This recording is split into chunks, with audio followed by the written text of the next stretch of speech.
तो एपिसोड की शुरुआत में हम एक आइलैंड को देखते हैं जहाँ पर कुछ हंटर्स बड़ी लाल चींटियों के साथ लड़ रहे होते हैं। उस आइलैंड के पास ही कुछ नेवी के ऑफिसर्स भी होते हैं। शिप्स का कैप्टन दूरबीन से हंटर्स के ऊपर नजर रख रहा होता है। तभी एक ऑफिसर कैप्टन को कहता है कि कैप्टन हमें उनकी मदद करनी चाहिए। तो कैप्टन कहता है कि हमारे हथियार उन मॉन्स्टर्स पर काम नहीं करेंगे, हमें सब कुछ हंटर्स पर ही छोड़ना पड़ेगा। तभी उन हंटर्स में से एक हंटर कहता है कि हमें इन सभी को यहीं पर रोक कर रखना होगा। तभी कुछ हंटर्स अपनी मैजिकल पावर से उन चींटियों पर हमला करते हैं, पर उन चींटियों पर उस हमले का कोई भी असर नहीं होता है। चींटियां हंटर्स पर भारी पड़ने लगती हैं और चींटियां हंटर्स को खाने लगती हैं। तभी वहाँ एक एस रैंक हंटर मिन आता है और वो एक ही वार से उस चींटी को मार देता है और मिन अपने हीलिंग मैजिक से घायल हंटर को ठीक कर देता है। पर तभी मिन पर बहुत सारी चींटियां हमला कर देती है, पर मिन का साथी उनसियो को अपनी थंडर पावर से उन चींटियों को मार देता है। वहाँ पर मिन का एक और साथी बेक भी होता है जो कि अकेला ही चींटियों के साथ लड़ रहा होता है। उनसियो को और बेक मिलकर चींटियों को मार देते हैं। मिन बेक और उनसियो को कहता है कि मैं और लोगों को बचाना चाहता हूँ और मुझे विश्वास है कि तुम दोनों मेरी रक्षा करोगे। पर तभी वहाँ पर एक बड़ी व्हाइट चींटी आती है। बेक कहता है कि शायद ये इन चींटियों की लीडर होगी। बेक मिन को घायलों का ध्यान रखने के लिए कहता है। उनसेक और बेक उस बड़ी व्हाइट चींटी के साथ लड़ने लगते हैं। उनसेक अपनी थंडर पावर से उस बड़ी चींटी को झटका देता है और बेक उस बड़ी चींटी के दांत तोड़ देता है। बड़ी चींटी बेक के ऊपर हमला करती है। बेक पीछे हटता है और चींटी के दांत को पूरी पावर से चींटी की तरफ फेंकता है और वो दांत चींटी के आर पार हो जाता है और वो चींटी मर जाती है। पर तभी वहाँ पर बहुत सारी व्हाइट चींटियां आ जाती है। उनसियो को कहता है कि शायद ये चींटियां लीडर भी नहीं है। फिर बेक और उनसियो अपनी पूरी पावर से उन चींटियों के ऊपर हमला कर देते हैं। हम देखते हैं कि जंगल से दूर शहर में भी चींटियां आ चुकी होती हैं और शहर में भी कुछ हंटर्स होते हैं। उन हंटर्स में से एक हंटर कहता है कि मिस्टर चोय हम सब तैयार हैं। चोय एक एस रैंक हंटर होता है। चोय अपनी फायर पावर से उन चींटियों के ऊपर हमला करता है, पर चोय के हमले से सिर्फ लाल चींटियां ही मरती है, पर बड़ी व्हाइट चींटियों पर उस हमले का कोई भी असर नहीं होता है। चोय हंटर्स को हमला करने के लिए कहता है और सभी हंटर्स उन बड़ी व्हाइट चींटियों के साथ लड़ने लगते हैं। हमें बताया जाता है कि 10 साल पहले अचानक कुछ पोर्टल्स खुलने लगे जो कि दूसरी दुनिया के साथ जुड़े हुए थे और उन पोर्टल्स के अंदर बहुत से अजीबोगरीब मॉन्स्टर्स होते हैं जिन्हें मैजिक बीस्ट कहा जाने लगा। उन मैजिक बीस्ट पर नॉर्मल हथियारों का कोई भी असर नहीं होता है और जो लोग इन मैजिक बीस्ट के साथ लड़ने के काबिल बन पाए उन्हें हंटर्स कहा जाने लगा और हंटर्स को उनकी पावर्स के आधार पर रैंक किया जाता है। जैसे कि सबसे ऊपर एस रैंक के हंटर होते हैं और सबसे नीचे ई रैंक के हंटर्स होते हैं और एक बार पावर्स मिलने के बाद हंटर्स उन पावर्स को डेवलप नहीं कर सकते हैं। फिर हमें 3 साल बाद प्रेजेंट डे का सीन दिखाया जाता है। हम देखते हैं कि शहर की एक बिल्डिंग के पास एक पोर्टल खुला होता है और वहाँ पर कुछ हंटर्स भी होते हैं जो कि रेड मिशन के लिए इकट्ठा हुए होते हैं। तभी वहाँ पर एक पार्क नाम का हंटर आता है। पार्क किम के साथ मिलता है। किम पार्क से पूछता है कि वो यहाँ क्या करने के लिए आया है। उसने तो हंटर का काम छोड़ दिया था। पार्क किम को बताता है कि उसकी वाइफ अपने दूसरे बच्चे को जन्म देने वाली है और इसलिए पार्क को कुछ पैसों की जरूरत है। किम पार्क को कहता है कि अगर रेड मिशन सक्सेसफुल रहा तो हमें काफी पैसे मिल सकते हैं। पार्क किम को कहता है कि मुझे चिंता हो रही है कि इतने दिनों के बाद मैं आप सभी के साथ काम कर भी पाऊंगा या नहीं। तभी वहाँ पर जिनवू आता है। सभी लोग जिनवू को गुड मॉर्निंग बोलने लगते हैं। तभी किम जिनवू को कहता है कि जिनवू क्या तुमने अच्छे से खाना खाया। जिनवू किम को कहता है कि हाँ मैं अच्छे से खाना खा के आया हूँ। हम देखते हैं कि सभी लोग जिनवू को काफी अच्छे से ट्रीट कर रहे होते हैं। पार्क किम से पूछता है कि ये लड़का कौन है जिसे सभी लोग काफी अच्छे से ट्रीट कर रहे हैं, क्या ये काफी ताकतवर है। किम कहता है कि नहीं, ये ताकतवर हंटर नहीं है बल्कि ये दुनिया का सबसे कमजोर हंटर है। ये लड़का ई रैंक के डंजन में भी घायल हो गया था और इसलिए इसको हॉस्पिटल जाना पड़ा। पार्क कहता है कि क्या सच में ये इतना कमजोर है। किम कहता है कि अगर जिनवू यहाँ पर आया है तो ये मिशन काफी आसान होगा। जिनवू सभी की बातें सुन रहा होता है। जिनवू सोचता है कि सभी लोग सच्ची तो बोल रहे हैं। तभी वहाँ पर जूही नाम की एक हंटर आती है और वो जिनवू को कहती है कि तुम फिर से घायल हो गए। जिनवू कहता है कि जूही हम फिर से एक साथ मिशन पर जा रहे हैं। जूही कहती है कि जिनवू सबसे जरूरी बात ये है कि तुम्हारे चेहरे को क्या हुआ है। जिनवू कहता है कि ये तो एक आम सी चोट है। जूही कहती है कि जिनवू तुम अपना ख्याल रखा करो। फिर जूही और जिनवू एक साथ एक जगह पर बैठ जाते हैं। जूही जिनवू को कहती है कि मैंने सुना कि तुम हॉस्पिटल में थे। जिनवू कहता है कि हाँ मैं अकेला ही था जो एक ई रैंक के डंजन में घायल हो गया था। जूही कहती है कि क्या तुम्हारी टीम में कोई हीलर नहीं था? जिनवू कहता है कि हमारी टीम में बाकी सभी हाई रैंक्ड हंटर थे, तो इसलिए उन्हें हीलर की जरूरत नहीं थी। जूही कहती है कि वो ऐसा कैसे कर सकते हैं, और किसी को भी तो हीलर की जरूरत पड़ सकती थी। जिनवू कहता है कि जूही कोई बात नहीं, मैं ही कुछ ज्यादा कमजोर हूँ, तुम भी ये बात जानती हो।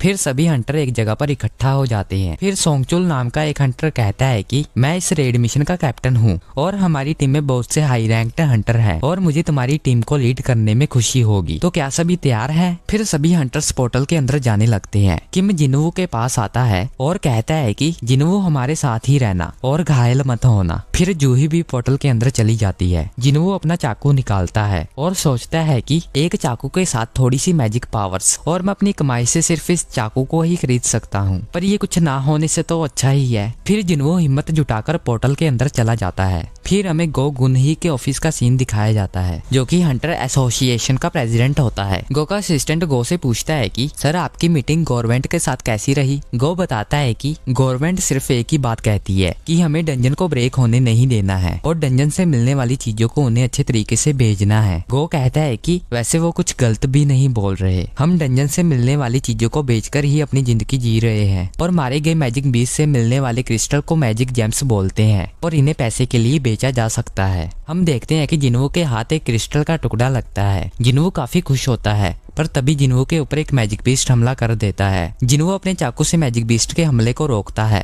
पर जिनवू के चाकू पर क्रैक आ जाता है और जिनवू मैजिक बीस्ट के हमले से बचता है और जिनवू मैजिक बीस्ट के ऊपर हमला करता है, पर जिनवू का चाकू टूट जाता है और जिनवू को मैजिक बीस्ट की तलवार लग जाती है। तभी वहाँ पार्क आता है और वो मैजिक बीस्ट को मार देता है। पार्क जूही को जिनवू को हील करने के लिए कहता है। जूही जिनवू को हील करने लगती है। जिनवू सभी को देख रहा होता है कि बाकी सभी कितनी आसानी से मैजिक बीस्ट को मार रहे हैं। दूसरी तरफ गो बताता है कि हाई रैंक्ड मैजिक बीस्ट से मिलने वाले क्रिस्टल का इस्तेमाल ताकतवर मैजिक बीस्ट को हराने वाले हथियार को बनाने में किया जाता है। हालांकि डंजन से मिलने वाले माना क्रिस्टल से भी हथियार बनते हैं, पर उनका असर मैजिक जेम्स जितना नहीं होता है और गवर्नमेंट इन क्रिस्टल्स का यूज एक तरह की नई ऊर्जा बनाने में करना चाहती है, जो कि न्यूक्लियर पावर से सेफ और विंड पावर, हाइड्रो पावर और थर्मल पावर से अच्छी हो और ये ऊर्जा बाकी सभी पावर से कम पोल्यूशन फैलाएगी। ये एक तरह की ग्रीन एनर्जी है और गवर्नमेंट रिसर्च कर रही है कि वो मैजिक जेम्स और माना क्रिस्टल का इस्तेमाल करके इलेक्ट्रिसिटी कैसे बनाए। गवर्नमेंट को पता है कि ये रेयर क्रिस्टल सिर्फ हंटर ही ढूंढ सकते हैं, इसलिए उनके लिए हंटर्स इतने जरूरी हैं। फिर हम देखते हैं कि सभी हंटर्स मिलकर डंजन बॉस को हरा देते हैं और जिनवू उनको देख रहा होता है। तभी जूही जिनवू को कहती है कि जिनवू मुझे बताओ कि तुम अपनी किसी जिद में आकर तो हंटर नहीं बने, क्योंकि अगर ऐसी बात है तो वो दिन दूर नहीं जब तुम्हें कोई बड़ा नुकसान हो जाएगा। जिनवू जूही से माफी मांगता है। जूही कहती है कि मुझे माफी नहीं चाहिए, मुझे तुम्हारी चिंता होती है। फिर किम सभी से पूछता है कि उनको लूट मिल गई। सभी को ज्यादातर लूट मिल चुकी होती है, पर वहाँ पर बहुत कम माना क्रिस्टल होते हैं जिनसे वो ज्यादा पैसे नहीं कमा सकते और जिनवू के पास भी सिर्फ एक ई रैंक मैजिक जेम होता है। तभी एक हंटर सभी को आवाज लगाता है। सभी को एक गुफा दिखती है। डंजन बॉस के मरने के बाद भी डंजन बंद नहीं होता है। किम कहता है कि इस गुफा के अंदर और भी लूट हो सकती है। तभी सोंगचुल कहता है कि हमें ऐसे हालात में सबसे पहले हंटर एसोसिएशन को रिपोर्ट देनी चाहिए और रूल्स को फॉलो करना चाहिए। तभी किम सोंगचुल को कहता है कि इसका मतलब ये तो नहीं कि हम लूट को बाद में आने वाले हंटर्स के लिए छोड़ दें। पार्क कहता है कि ये तो सिर्फ एक डी रैंक डंजन है। फिर किम कहता है कि पार्क की वाइफ अपने दूसरे बच्चे को जन्म देने वाली है और पार्क के पास बहुत ही कम माना क्रिस्टल है। सोंगचुल कहता है कि मैं तुम सबकी फीलिंग्स को समझ सकता हूँ, पर ये बात भी सच है कि अंदर कोई भी अनजान खतरा हो सकता है, तो इसलिए हम वोट करेंगे। किम और पार्क गुफा के अंदर जाने के लिए वोट करते हैं और जूही गुफा के अंदर ना जाने के लिए वोट करती है। वोट बराबर हो जाते हैं और अब सिर्फ जिनवू ही बचा होता है जिसने वोट नहीं किया होता है। जिनवू सोचता है कि डी रैंक डंजन उसके लिए खतरनाक हो सकता है, पर उसके पिता लापता है और उसकी माँ हॉस्पिटल में दाखिल है और उसकी बहन कॉलेज में पढ़ती है और वो अकेला ही है जो अपनी फैमिली में कमाता है और इसलिए उसको पैसों की जरूरत है और जिनवू गुफा में जाने के लिए वोट करता है। फिर हमें हंटर एसोसिएशन का सीन दिखाया जाता है, जहाँ पर एक ब्लैक क्रिस्टल की मदद से हंटर्स को उनकी पावर्स के अकॉर्डिंग रैंक किया जा रहा होता है और बाहर अलग अलग एजेंसीज उन हंटर्स को हायर करने के लिए कन्वेंस कर रही होती है। और तभी हम एक आदमी को देखते हैं जो कि मिस्टर चोई के साथ बात कर रहा होता है कि एक बी रैंक और 2 सी रैंक हंटर्स उनके साथ जुड़ने के लिए तैयार हैं। तो चोए कहता है कि किसी भी हंटर को उसकी एज या जेंडर के बेस पर नहीं बल्कि उसकी पावर्स के बेस पर हायर करना। पर मुझे नहीं लगता कि कोई भी टैलेंट हमारी एसोसिएशन की चाह से ज्यादा ताकतवर है। फिर हम देखते हैं कि 2 आदमी एक स्कूटी पर आते हैं और एक औरत का बैग छीन कर ले जाते हैं। पर तभी उन चोरों के सामने एक लड़की आती है और वो लड़की छलांग मारकर उन चोरों से वो बैग ले लेती है। और वो लड़की और कोई नहीं बल्कि चाहेन होती है, जो कि एक एस रैंक हंटर है। सभी लोग चाहेन को घेर लेते हैं पर चाहेन वहां से चली जाती है। फिर हम देखते हैं कि सभी हंटर 40 मिनट से गुफा के अंदर चल रहे होते हैं और पोर्टल डंजन बॉस के मरने के 1 घंटे बाद बंद हो जाता है।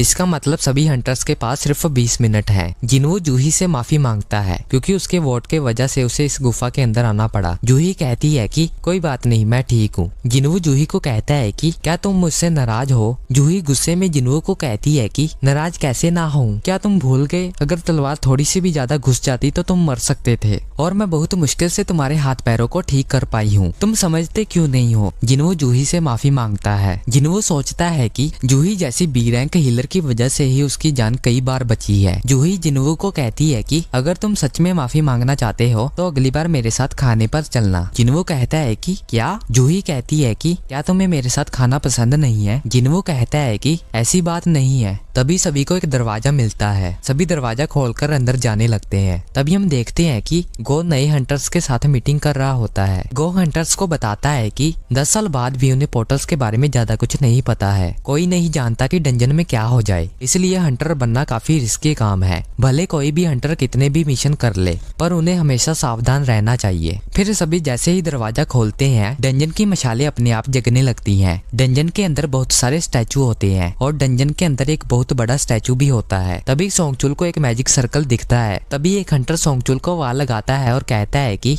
ये क्या लिखा हुआ है? सोंगचुल कहता है कि ये एंशिएंट लैंग्वेज है, यहाँ पर कुछ नियम लिखे हुए हैं। जैसे कि पहला नियम है गॉड की पूजा करो और दूसरा नियम है गॉड की तारीफ करो और तीसरा नियम है गॉड पर विश्वास रखो और जो लोग इन नियमों का पालन नहीं करेंगे वो यहाँ से जीवित बाहर नहीं जा सकेंगे। तभी जूही जिनवू को कहती है कि उस बड़े स्टैचू की आंखें अभी हिली, उसने हमारी तरफ देखा। जिनवू जूही को कहता है कि ये तुम्हारा भ्रम होगा। तभी डंजन के दरवाजे बंद हो जाते हैं और सभी को काफी चिंता होने लगती है। तभी एक हंटर दरवाजे खोलने के लिए जाता है और दरवाजे के पास खड़ा स्टैचू उस हंटर को मार देता है। सभी लोग काफी हैरान रह जाते हैं और जिनवू भी काफी डर जाता है क्योंकि जो हंटर मरता है वो डी रैंक का होता है और जिनवू सोचता है कि वो हंटर उस जैसे ई रैंक के हंटर से तो ज्यादा ही ताकतवर होगा। पर वो हंटर तो पलक झपकते ही मारा गया। और अगर स्टैचू हिल सकते हैं तो जिनवू पीछे मुड़कर बड़े स्टैचू की तरफ देखता है और तभी बड़े स्टैचू की आंखें हिलती हैं और हमें जिनवू का फ्लैशबैक दिखाया जाता है। जिनवू कई बार जिंदगी और मौत के हालातों से गुजरा है और जिनवू अपने पहले मिशन में ही अपनी टीम से अलग हो गया था और जिनवू के ऊपर मैजिक बीस्ट ने हमला भी किया था और एक बार तो वो भूल भुलैया में फंस गया था और भूख के कारण उसकी मरने जैसी हालत हो गई थी। जिनवू के लिए ई रैंक मिशन भी मौत और जिंदगी का मिशन होता है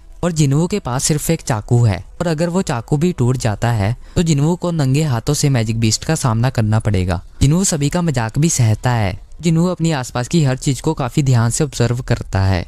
तभी जिनवू सभी को झुकने के लिए कहता है। उस बड़े स्टैचू की आंखों में से आग निकलती है और एक हंटर उस आग में जलकर राख हो जाता है। सभी लोग काफी डर जाते हैं। जिनवू जूही को बचा लेता है पर जिनवू भी काफी डर जाता है। जिनवू सोचता है कि हम सभी यहाँ पर फंस गए हैं और बाहर जाने का कोई भी रास्ता नहीं है, इसका मतलब मैं भी मारा जाऊंगा। और ये एपिसोड यहीं पर खत्म हो जाता है। अगर आपका एपिसोड अच्छा लगा तो लाइक करना, सब्सक्राइब करना। मिलते हैं अगले एपिसोड में।